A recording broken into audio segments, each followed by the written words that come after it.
Paz e graça a todos e a paz de nosso Senhor e Salvador Jesus Cristo esteja dentro dos vossos corações.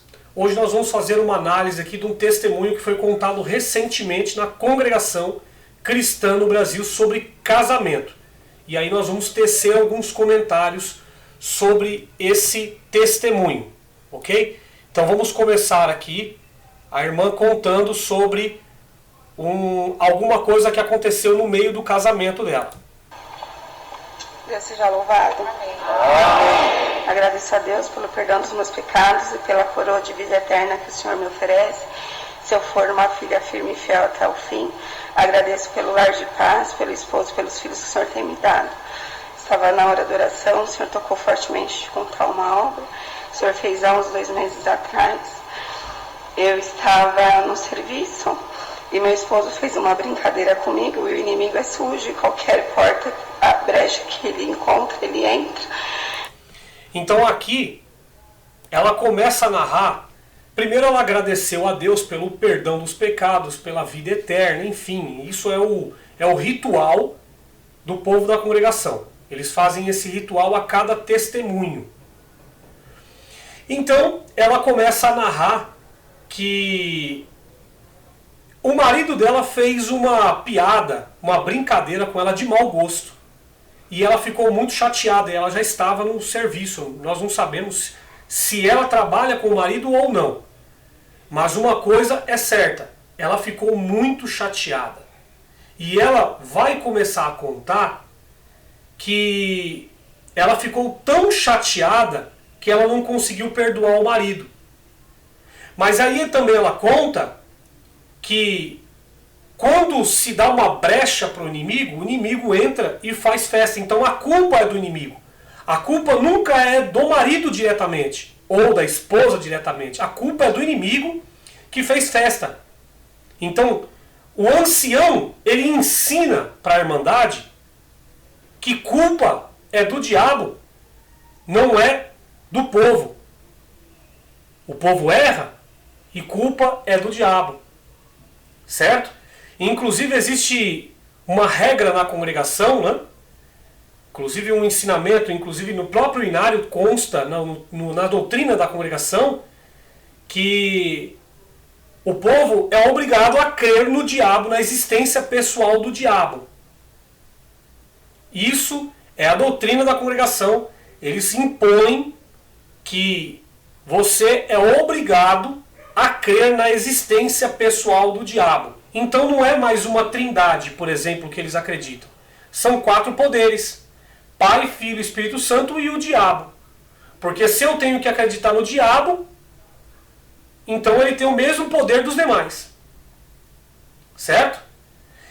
Como a culpa toda é do diabo, nós vamos continuar com a narrativa que a irmã coloca. Vamos lá. E eu fiquei muito preocupada naquela brincadeira que meu esposo fez. E depois que ele falou que era uma brincadeira, eu fiquei muito chateada. E ali entrou um espírito de contenda. E mesmo chegando em casa, meu esposo pediu desculpa, mas por ele estar muito chateado, eu falei que não ia desculpar. Então o esposo dela, novamente, quando ela chegou em casa, ele pediu desculpas. Ela falou: não vou te desculpar, não vou te perdoar. Porque com certeza foi uma piada de mau gosto, aonde mexeu com a moral e com a ética e o caráter dela. Certo? Aonde mexeu com o subconsciente dela. Isso é fato. Quando você recebe um tipo de piada ou um tipo de crítica ao qual mexe com o teu caráter e com a tua moral, é normal acontecer isso que ela fez. Não vou perdoar. Isso é normal. Isso aí é do próprio ser humano. Mas observem como que o religioso ele reage. Primeiro, ele coloca a culpa no diabo. Foi o diabo que fez. Então não foi culpa das pessoas. Certo? Então ele coloca a culpa num ser que não existe. Por quê? Porque o ancião ensinou daquela forma. E a doutrina da igreja ensina que tudo é culpa dele. Agora vamos observar, dar continuidade aqui naquilo que ela coloca. Não ia desculpar. E minha mãe ensinou que a gente não pode dormir chateada com o esposo, mas aqui... Então, aqui já começa a voz da mãe no ouvido dela, no subconsciente dela falando: você não pode dormir chateada com o seu marido. Isso normalmente também são ensinamentos da própria igreja, que fala que você não pode dormir chateado, porque se porventura você partir dessa terra, não tendo paz, você vai estar desligado com Deus. Então a pessoa se sente obrigada, por causa da religião, por causa dos ensinamentos e por causa até dos mais antigos, eles se sentem obrigados a sempre estar ali, ó, um se ajoelhando diante do outro, fala: não, eu quero te pedir perdão. Mas ninguém paga aquilo que aconteceu lá atrás. A piada de mau gosto que ela levou, que mexeu com a dignidade e com a moral dela. Certo? Então, isso que tem que também ser visto dentro dessa avaliação desse testemunho, ok? Então vamos lá. Chateada com o esposo, mas aquele dia eu estava muito chateada e dormi. Quando foi no outro dia, era um sábado, o meu esposo novamente me pediu desculpa e eu falei: eu não vou te desculpar. Nesse mesmo momento... Vocês podem observar que o que o marido dela fez foi muito forte, porque ele já pediu 3 vezes perdão. E ela não perdoou, foi muito forte o que ele fez. Tá? Que ela não contou no testemunho, que ela não vai abrir a vida particular dela, mas eu acho que o ancião deveria ter tido a responsabilidade de ter questionado depois do culto. Não sabemos se ele questionou, mas eu acho que seria o correto. Porque a partir do momento que você mexe com o caráter da pessoa, e isso te traz essa tristeza que ela colocou, expôs diante da Irmandade, isso já é um ponto de reflexão. Essa mulher, por exemplo, futuramente, tomara Deus que não, mas ela pode ser uma próxima Vani, por exemplo, que infelizmente foi ceifada a sua vida junto com o seu filho. Ela pode estar dando esses indícios hoje, ou não. Eu posso estar errado nisso. Pode tudo começar através de uma pequena discussão, de uma brincadeira, ao qual mexe com o teu caráter, a tua moral e a tua dignidade, ou não. Quantas vidas que a gente já viu sendo ceifadas por conta de uma pequena brincadeira, um pequeno estopim, e que levou e culminou. Agora, nós temos que ter essa sensibilidade de enxergar esses possíveis perigos e nós virmos aqui para falarmos, para não sermos negligentes, ok? Então, vamos continuar aqui. Nesse mesmo momento, eu não cheguei a fechar a boca. O meu filho passou pelo corredor e falou: mamãe, eu vi um vilão entrando dentro de casa. Ali, Irmandade, na mesma hora, o Senhor falou no meu coração: é o espírito de contenda. Então, na verdade, lá atrás, se vocês observarem esse testemunho, lá no início, ela já falou que era um espírito de contenda. Ela já falou sobre a porta aberta e o espírito de contenda, mas agora ela fala que a voz falou, que Deus falou com ela, que era um espírito de contenda. Isso no dia seguinte, falou para ela, sendo que já tinha falado no dia anterior. Ok, mas observem uma outra coisa: o filho dela pequeno viu um espírito. Aonde que ele aprende isso? No culto de jovens e menores. Lá no culto de jovens e menores, ele ouve palavras aonde, por exemplo, ele ouve palavras de guerra, ele ouve palavras de assaz, eu não vou falar o nome, de um retirando a vida do outro. Isso na Bíblia. Davi, por exemplo, tirou a cabeça do Golias. Ele ouve isso na reunião de jovens e menores. E ele leva isso para casa de uma forma muito natural. Ele leva para casa aquele ser competitivo do Velho Testamento, que eu tenho que ser alguma coisa, eu tenho que ser o rei, eu tenho que ser o profeta, eu tenho que ser o vitorioso em tudo, porque em tudo Deus nos faz vitorioso. Então ele aprende essas baboseiras nos cultos de jovens e menores, fora que ele vai replicando os testemunhos. Vocês podem pegar aqui no YouTube vários testemunhos onde criança chegou na mãe e no pai e falou: ó, eu vi um espírito, eu vi um diabo, eu vi um demônio. Eu já vi vários testemunhos aqui no YouTube de crianças que, brincando de cultinho, pregando Apocalipse, pregando lá sacrifício, pregando um Deus que viria em nuvens e queria mandar fogo no céu e mandar todo mundo para o inferno. Eu já vi isso. Aqui no YouTube tem vários testemunhos de crianças contando, de vários irmãos também de idade contando que quando era criança praticava isso. Isso deveria ser crime. Porque vocês podem observar que num filme, por exemplo, tem a tarjeta lá, não permitido para menores de tal idade. Poderia ser um crime isso, mas as leis ainda não chegaram nesse parâmetro. Ok? Então essa criança, nesse testemunho, ele narra que ele viu um espírito. E a mãe toma consciência. E observe o que essa criança vai falar. Ali eu olhei para o meu esposo e falei, me perdoa em nome do Senhor Jesus. Falei para o meu filho, filho, vai lá onde você viu e fala que aqui não é lugar dele, para ele ir embora em nome do Senhor Jesus. Mas meu filho foi, ele foi até a sala, eu continuei no quarto. Meu filho foi, falou as palavras e voltou e falou, mamãe, ele não foi embora, ele parou na porta. Eu falei... Observem outro detalhe. Então quer dizer que o casal cria uma contenda em casa, culpa é do Satanás, culpa é do vilão, do espírito contrário. O filho vê esse espírito. A mãe pede perdão para o marido, não porque teve a consciência tranquila, não porque teve aquele impacto, aquele choque, tipo, eu tenho que perdoar para poder amar, para poder ter misericórdia, não.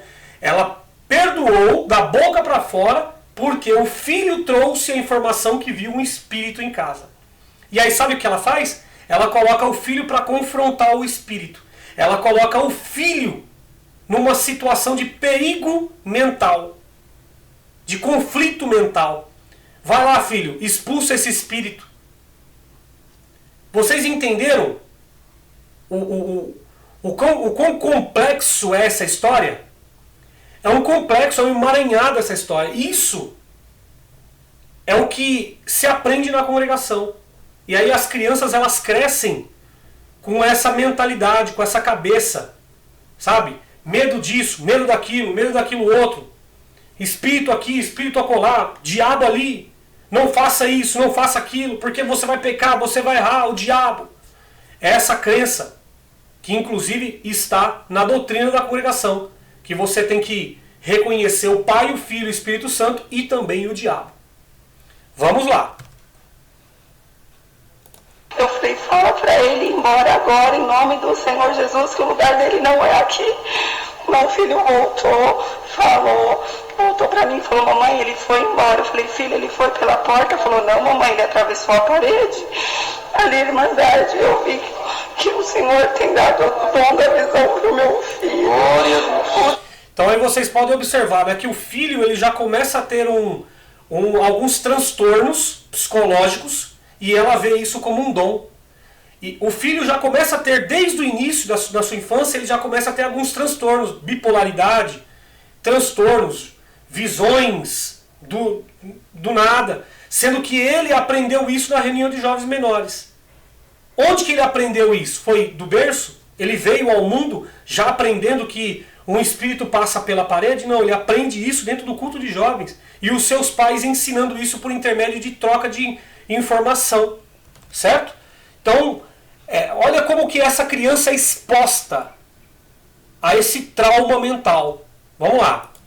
Que o Senhor tem dado o dom da visão para o meu filho. Glória a Deus. O dom de expulsar também os espíritos. Ali na mesma hora a gente ajoelhou no quarto, pediu perdão um para o outro. E o Senhor também tem feito essa obra. Aí Deus fez a obra, né? Por causa do diabo que apareceu. Na verdade, não é que Deus fez uma obra. É que com medo do diabo eles foram lá e se abraçaram. Isso aí são reflexos de casamentos mal formados na congregação cristã no Brasil. São casamentos mal formados. Existem muitos casamentos na congregação cristã no Brasil que são arranjados, são feitos por status, famílias. São casamentos, inclusive, por obrigação de ser da mesma religião, tá? Então isso existe muito, não estou falando que é esse caso desse testemunho, mas existem muitos casamentos arranjados, existem muitos casamentos forçados pela família, existem muitos casamentos onde, por exemplo, eles colocam, por exemplo, está escrito, Isaac manda Jacó a Padã Arã. E aí consta lá no verso 28, Isaac chamou a Jacó e abençoou e ordenou-lhe, e disse-lhe, não tomes mulher entre as filhas de Canaã, levanta-te, vai a Padã Arã, a casa de Betuel, pai da tua mãe, e toma lá uma mulher das tuas filhas. Então quer dizer, eles colocam na cabeça do jovem, que o jovem tem que ir lá e pegar uma mulher como se fosse seu produto. Porque na Bíblia está escrito isso. Aí eles colocam a Bíblia. Está aqui, ó, foi a Bíblia que falou. Porque está escrito aí, toma lá uma mulher das filhas de Labão, irmão de tua mãe, e Deus Todo-Poderoso te abençoe. Então isso tudo, você pegar uma mulher como objeto e te faça frutificar, multiplicar, seja a multidão dos povos, isso tudo por causa de uma benção. Certo? Então por isso que existem, por exemplo, no meio de casamentos, homens que se aproveitam das situações e acabam montando nas costas das mulheres, fazendo piada de mau gosto, mexendo no psicológico da mulher, denegrindo, machucando, colocando a mulher sempre para baixo. A mulher não pode nada, a mulher tem que ficar em silêncio, calada, que inclusive é uma doutrina da congregação. Inclusive, nós temos aí na própria congregação casamentos simplesmente para se conhecer o que é sexo. Né? Então o jovem ele é ensinado a não praticar sexo. Ele é ensinado por conta da fornicação. Que eles falam que a fornicação na Bíblia é na carne, mas não tem nada a ver com a carne. A fornicação que se fala ali é religiosa. Mas a congregação ensina que os jovens não podem praticar sexo antes do casamento. E aí o jovem, ele cresce com aqueles hormônios à flor da pele, e aí o que ele faz? Ele arruma logo uma namorada para casar, a casa em 6 meses, 1 ano, rapidamente, e aí é onde dá esse tipo de problema. Um não gosta mais do outro, praticou sexo, acabou, aliviou, não tem mais amor, não tem mais empatia, não tem mais carinho, não tem porque já praticou aquilo que queria. Então serve-se de produto entre um e outro. Casamento por status, que eu já falei, entre famílias nobres. Casamento entre pobre, rico e rico. É assim, inclusive é ensinado na congregação sobre idade, sobre vasculhar se ele está na mesma posição que a sua. É ensinado isso, não é por amor. É simplesmente você tem que fazer uma colheita bem feita. Casamento para se desvencilhar dos pais narcisistas. A moça, ela se vê com tanta opressão dentro de casa, então ela acha por melhor buscar um casamento rápido para ela se desvencilhar. Casamentos com doutrinação para não procurar os pais na hora de necessidade. Nós temos anciães que até o dia de hoje falam, não procure os seus pais, procure o ministério na hora de dificuldade. Mas o ministério não tem sensibilidade para tratar os casos, onde a mulher, muitas das vezes, é espancada, e o homem, ele sai como a vítima da história, ele sai com a liberdade, e só porque a mulher, ela divorciou do rapaz, ela sai como pecadora e ainda sai sem a liberdade dela dentro da igreja. Praticamente ela é excomungada em vida. Né? Casamento onde a mulher fica calada para manter a doutrina, onde inclusive ela é ensinada por intermédio do Provérbios 14:1. Né?